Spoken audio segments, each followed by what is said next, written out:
Hello, School District of Indian River County. This is your Superintendent, Dr. Moore, here with a special edition of Facebook Live where we'll be taking questions that have been submitted. So in our desire to ensure everyone has a deep and full understanding of each of the options as we roll out school on August 24th, today is an opportunity to answer some of those questions.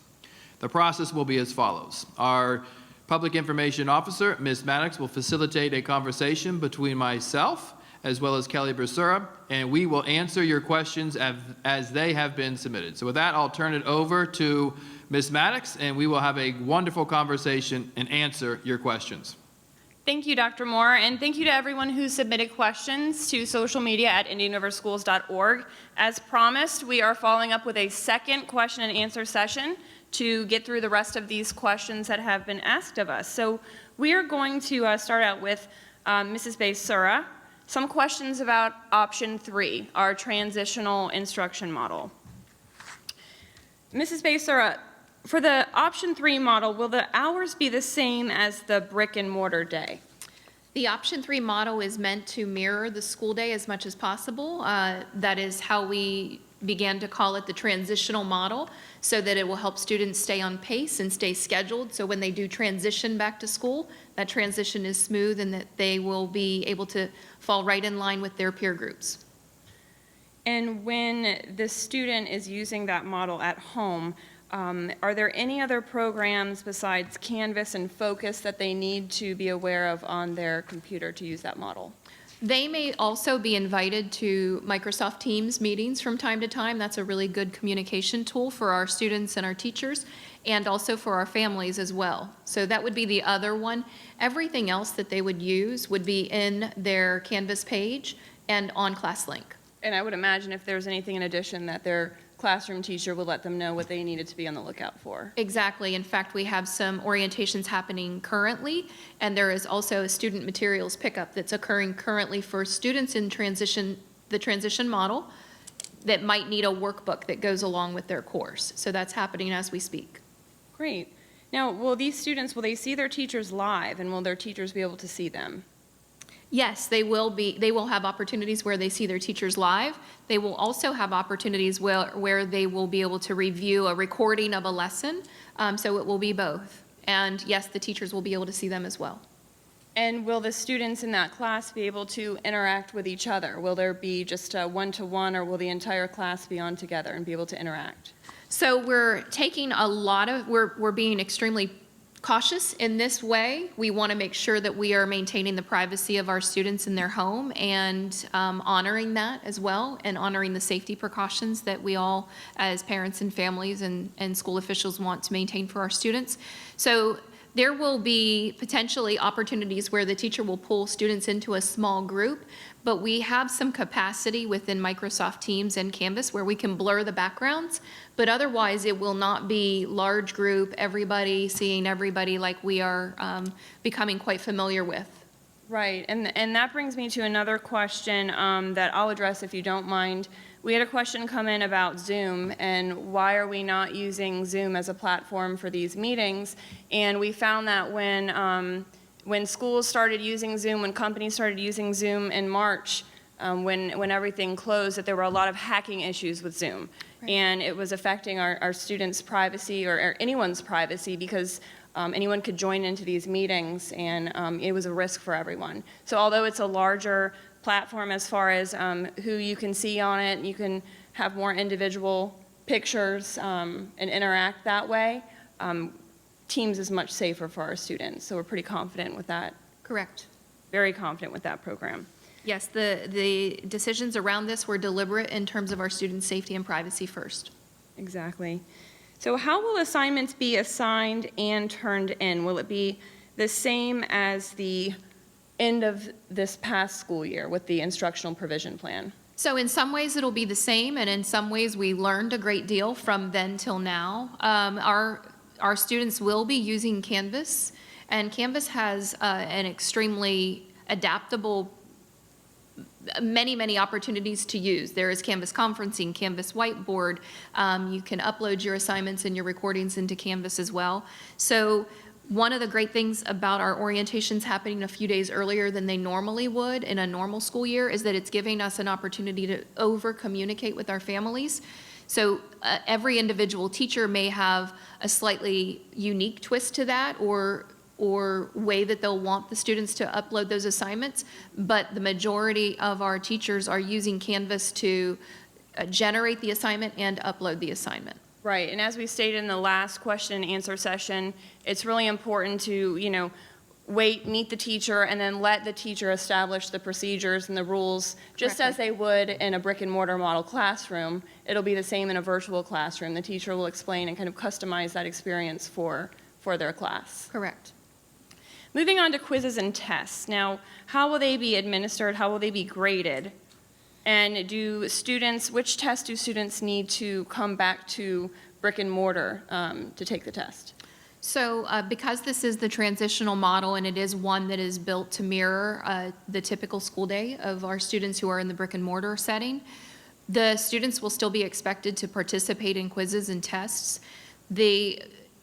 Again, we go back to some of the capabilities of Microsoft Teams and Canvas, where the teacher has the ability to see all of the students, and so they can turn that capability on when the students are set to take a quiz or a test.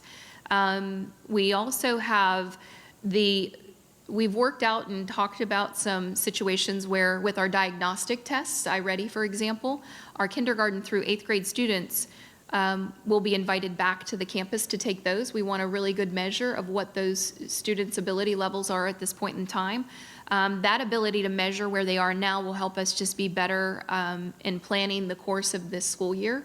So our leaders at each school we've been sharing along the way and discussing ways that they can invite those students back that is in a safe small group setting and they can take those diagnostics.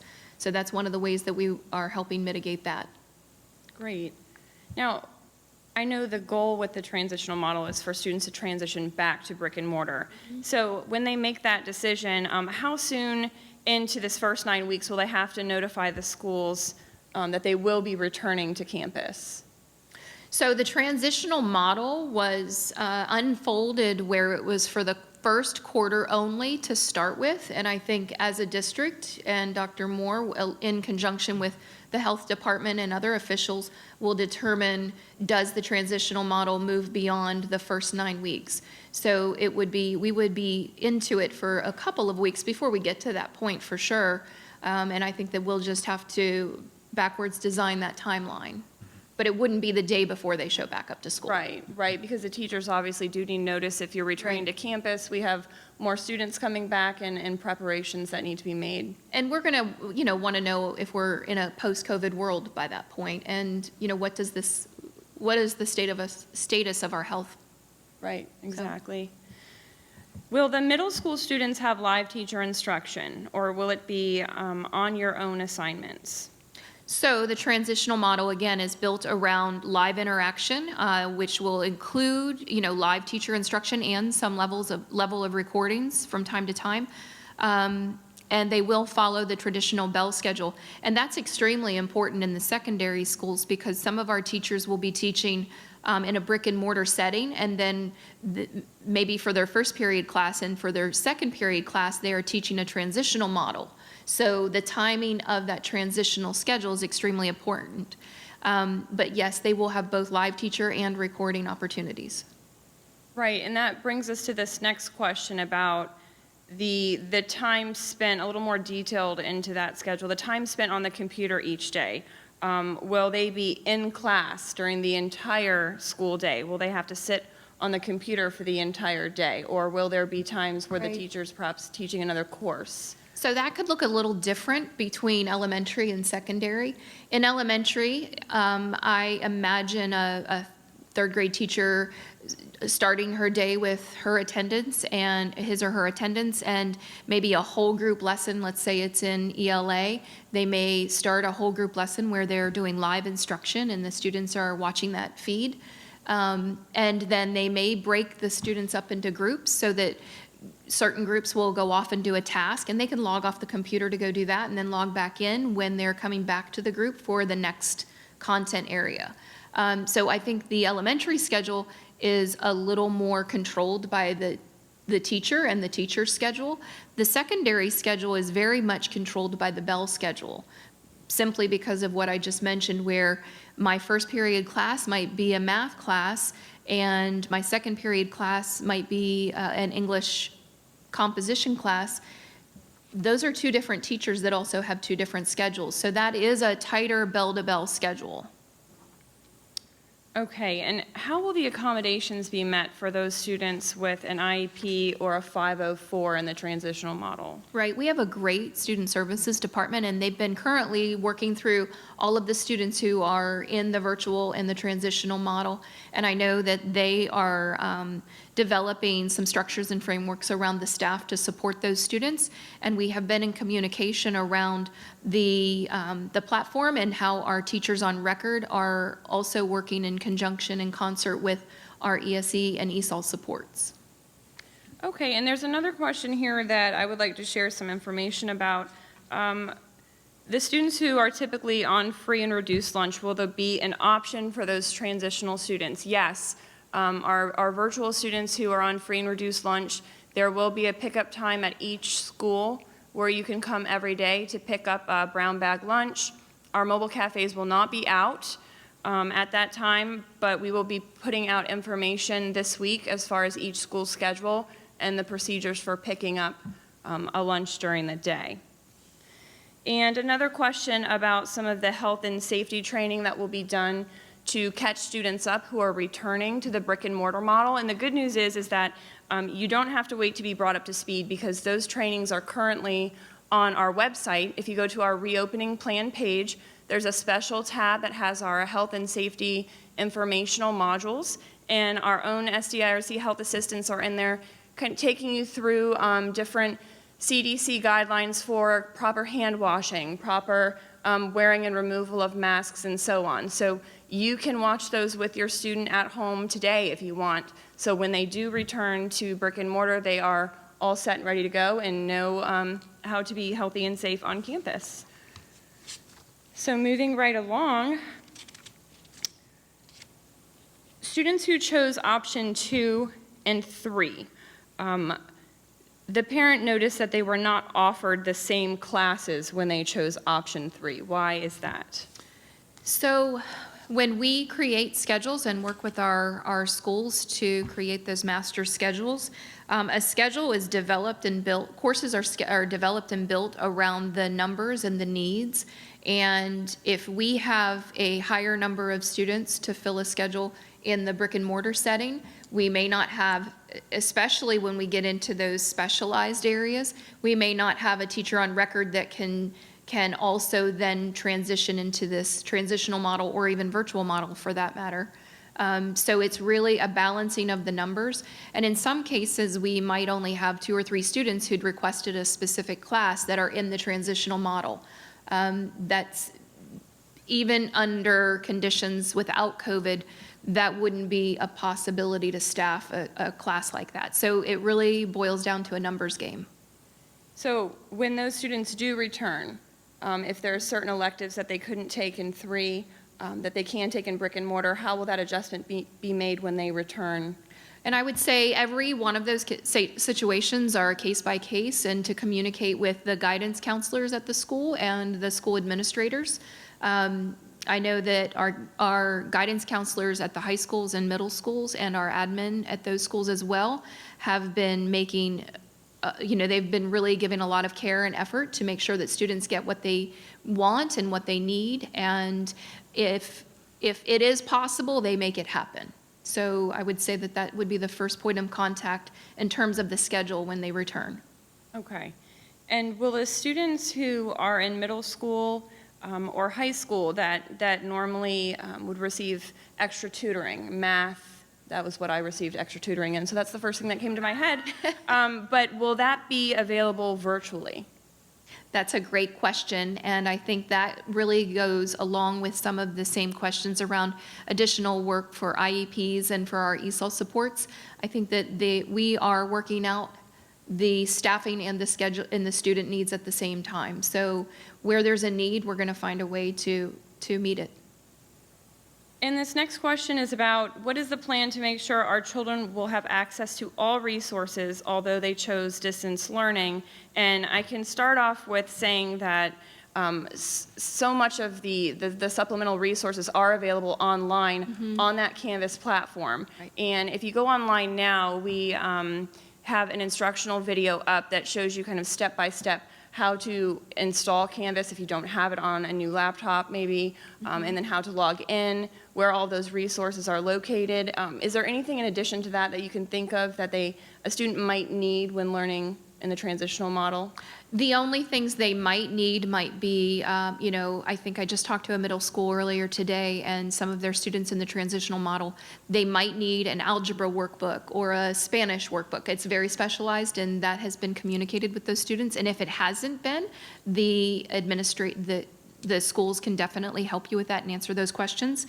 But I'm really proud that the district has done they were very forward-thinking in the curriculum and the content and the packages that we were purchasing in this past couple of months to make sure that we could digitize anything that we needed to for our students.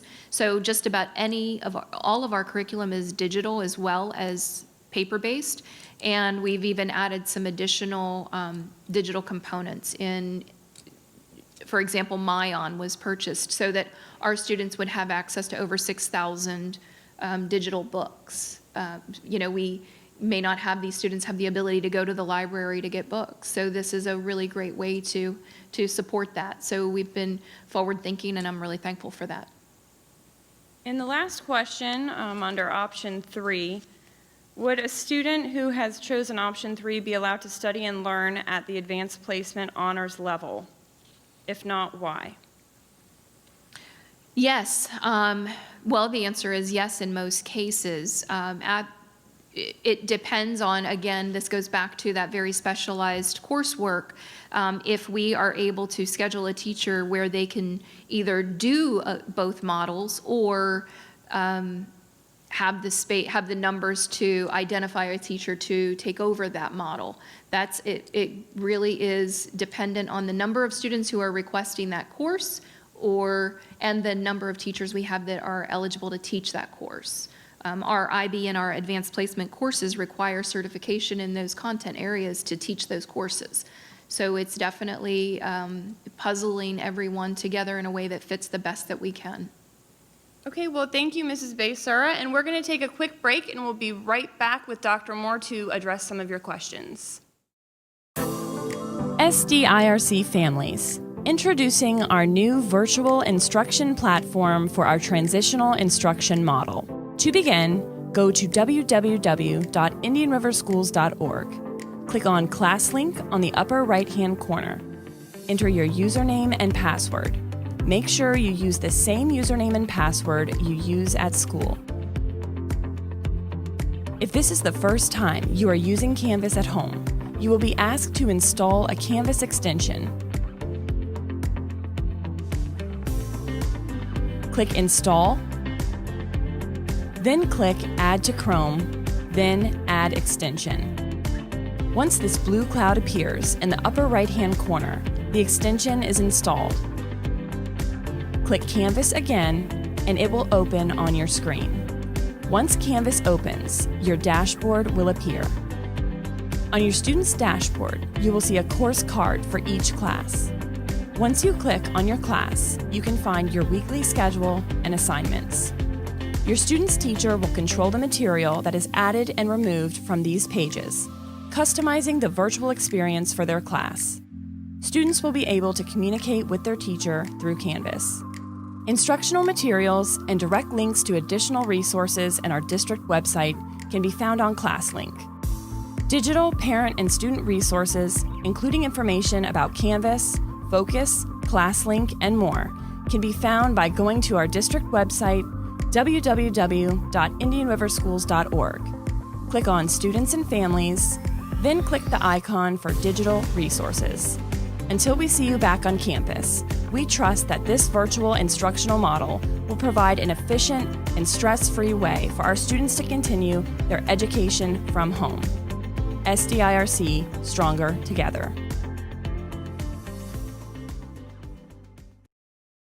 Thank you for joining us back here. We are going to touch on option 2 and option 1 and some general questions about returning to school. So now we have Dr. Moore who will answer these questions for us. And we're starting off with option 2. The first question is, will there be a weekly lesson plan or something that's produced to show families what to expect the next week for their student? Absolutely, Ms. Maddux. When families and students log on to option 2, which is our virtual platform model, there will be a weekly agenda to follow, clearly defined activities for the students to complete, as well as the lessons and activities that they need to participate in over the course of that week. And is there a 9-week option to return to school if they feel that the current situation is under control with COVID, or what's the commitment like for option 2? In option 2, that was an initial 18-week commitment, but as a district, we understand the desire families have to return to the traditional brick and mortar option. We will continue to monitor the situation. We will be as flexible as we possibly can.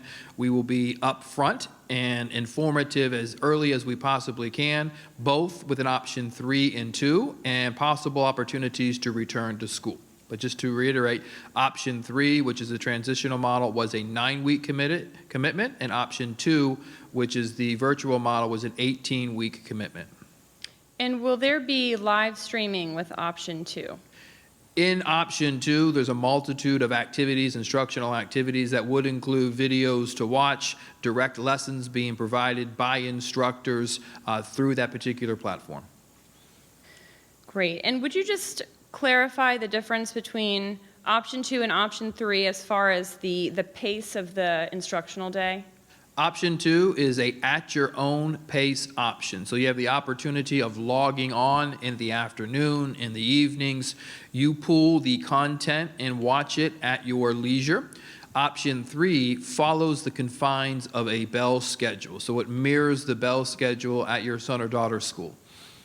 Okay, moving on to electives, just to touch on that a bit, that has been a question that's been coming in quite a bit. As far as extracurricular activities, if they are in option 2 or option 3, are they still able to participate in extracurricular activities? Extracurricular activities is a very important part of a schooling experience. So the answer to that question is yes, if you are in option 2 or 3 and there are activities taking place after school and you have the opportunity to get yourself to campus to participate in those meaningful opportunities, absolutely, we want you involved. Great. On to some general questions about reopening. Is Indian River County requiring vaccinations for students who will not be returning brick and mortar? Not in option 2 or 3. Okay. However, if they are returning to campus, they do need to have their vaccinations up to date. Absolutely, Ms. Maddux. Okay. How will yearbook pictures be handled this school year, especially for students who chose option 2 or 3? That is a very good question. We haven't solved that problem yet, but a commitment that we make to you is to afford the opportunity for all students, regardless of option, to be in that yearbook. So we will figure that out and make that information available. And when option 2 and 3 students come back to their assigned public school, is there another orientation so they know what to do when they're returning with the other students who've been there for 9 weeks or 18 weeks? We will continue to monitor the COVID reality. As soon as school starts, we will look at where we are as a community with COVID positive cases. Right now, it looks extremely good in terms of opening in a very positive manner. We'll make that information available as we move forward. As we return to school, there will be opportunities to rebuild master schedules and afford the opportunity for our students to connect to the new teacher or a new course, given the reality as it relates to each and individual student. But yes, we'll afford our students those opportunities who are returning to brick and mortar to connect with their new teachers. And as we were forward thinking and building our website, we do have our reopening plan page where it has the orientations that are currently going on for each school, along with health and safety trainings and everything that students who are returning to brick and mortar, everything that they need to know, and students who are attending virtually need to know, so that when they do come back to campus, they'll already be caught up and familiar with what is going on. So we have all that available on the website so that you can click through all 3 options and keep up to date with each option so you don't feel like you're falling behind with any information. Will assignments be given at the beginning of each week? When the schools went to distance learning in the spring, some assignments for the week came in on a Thursday evening and were due on Friday. In this virtual environment, the lessons will be available when you sign on and continue to be uploaded as you complete the assignment. So the response is, you have this platform are opportunities for you to continuously connect and engage in the content that's being exposed, and we don't have to be dependent upon when that information is going to be loaded. It will be there for you. How many classes, can you explain block scheduling to those who aren't familiar with it? How many classes will a high schooler have on a daily basis? The times for these classes as well. Block scheduling affords us the opportunity to minimize movement on our secondary campuses. It is an instructional strategy that is being used throughout the state and nation, really allowing students the amount of time within a course to fully connect and engage, understand, synthesize, and own the content and knowledge that's being taught within that particular class. So in comparison to a schedule we had last year, students would come into the class, in some scenarios 45 to 50 minutes in a class. That is not enough time to fully engage and connect, reinforce, question, and own the information that's being presented. In a block schedule, you have that amount of time. We're providing a great deal of training to our teachers to maximize the 100 or 90-minute instructional periods through block schedules. A typical day in the life of a block schedule would be one course at the beginning of the day, which would be the homeroom course. It would meet every day for that 50 or hour period of time, and the rest of the courses throughout the day would meet every other day with a 90 or 100-minute amount of time of instruction. So a total of 4 classes each day, with 1 short class at the beginning of the day and then 3 longer classes, about 100 minutes each. Absolutely. Okay. Can you touch on a little bit of the how we are social distancing in our classes, when we're required to wear masks, and how teachers have organized like a mask break for students who may not be able to social distance in classes? Absolutely. So when you're on the bus in the morning, we'll just walk through a school day. We are requiring the mask. We are sitting every other seat, maximizing social distancing while on the bus, but it is a confined space. So in an abundance of caution, we will wear the mask. Sanitation stations will be available as you enter the bus as well. When you enter the hallways or move throughout the school, we are also, once again, requiring a mask. In an abundance of caution, as you move through a hallway, you may turn into a corner and you run into somebody. So we'd rather minimize any opportunity for students or adults to come in contact without a mask on, breaking that 6-foot barrier. In classrooms in which social distancing is not achieved, dependent upon the number of students in class or the size of the classroom, a number of our classrooms have been able to obtain social distancing desks 6 feet apart. In other classrooms, we were not able to do that. We're going to maximize the space in every classroom. But when we can't assure that 6-foot space, that's when the mask would be required. And as Ms. Maddux was saying, there will be opportunities for a mask pass, which is an opportunity just to step outside in an empty hallway and take that mask break for yourself. Also, in certain classrooms, a mask safe space. And this is an opportunity to step into an area in which you can't touch anything else, but you're socially distanced and you can take that mask break within that particular classroom. So we're doing everything that we can to ensure that our students are safe by wearing the mask, while at the same time providing opportunities to move throughout the day where you can take that break in a very safe and structured way. And we have received a lot of questions about masks, and we will be providing each student with 2 reusable cloth masks that we received from our Department of Health. If you do bring a mask from home, I would strongly suggest that Every parent, every family do their research on masks and the most effective masks just to find out what's going to work for your student, what's going to be the most comfortable for your student. And at the same time, Dr. Moore, would you explain the information that we pushed out this week about masks being school appropriate and aligned with our student code of conduct? Could you clarify what we mean by that? Absolutely. We want to keep our focus in on quality, meaningful instructional environments. We will be pushing out a Unity Week, the first 10 days of schools. That's an opportunity for us to come together as a faculty, as a staff, as a school community, and ensure that we're creating environments where all are accepted, understood, listened to, and feel loved. And we don't want the wearing of the mask to distract from that environment. We will be intentional of creating environments in which every single student in our school understands that they are cared for, they are embraced by all members of the community.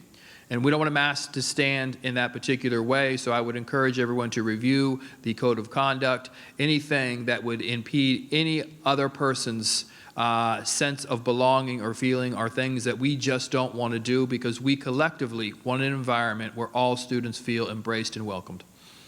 And if you're looking for our code of conduct, you can find it on our website, indianriverschools.org. If you click on students and families, it will take you right to an icon that says code of conduct. You click there and you can review exactly what it does say in the code of conduct as far as what would be appropriate to wear on any clothing, including your mask. One of our last questions we have here, actually we have a couple more. When and where will any assessments like the ACTs be taken this year? ACTs, SATs, we are offering the SAT as a school system later in the school year during the confines of the school day. We will continue to monitor our reality as those dates become closer. We will afford opportunities, if we're not back all in brick and mortar, for those students in options 2 and 3 to return in a safe space to take those tests during the confines of the school day. Also, I would refer back to your school counselors in our secondary schools, high schools, looking for Saturday administrations. Those will continue to take place with the appropriate social distancing in place. And for the last question, can you touch on what our protocol looks like for a student to follow should they have symptoms of COVID? And then moving past that, should they have a positive test? What's their responsibility? What's the family's responsibility? Absolutely. And let me be very clear. When you experience a symptom, please stay home, whether you are a faculty member or whether you are a student. We will work with you to cover the work time. We will work with you as well as having the opportunity to connect on Canvas to continue your lessons, even if it is just for a day when you're experiencing a symptom. We want to protect our school environments, and if we adhere to I have a symptom, let me stay home program or policy, we will do an absolutely outstanding job. When a student or an adult is tested as positive, we have a very comprehensive process in place that we have developed in partnership with our health department. We have taken every additional step that we possibly could have to identify where students are sitting in classrooms, who they are interacting with in terms of interventions or clubs or sports that they may be in. We will be able to collect that information at a moment's notice and begin to work with the health department to determine who needs to quarantine based on exposure from a positive case. So we will do everything on the front end to minimize symptoms in the confines of our school by being proactive and by being compassionate in providing that makeup work. We will connect you in partnership with our health department. For employees who are displaying symptoms, we'll be able to get you a rapid response test. Same thing for our students. That information will be coming out in the next 2 days.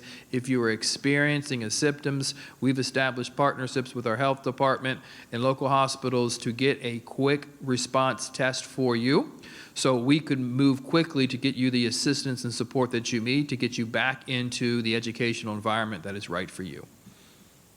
And if you are looking to read through some more details of the different protocols that we are following, you can find that in our reopening plan, which is on our website on our reopening page.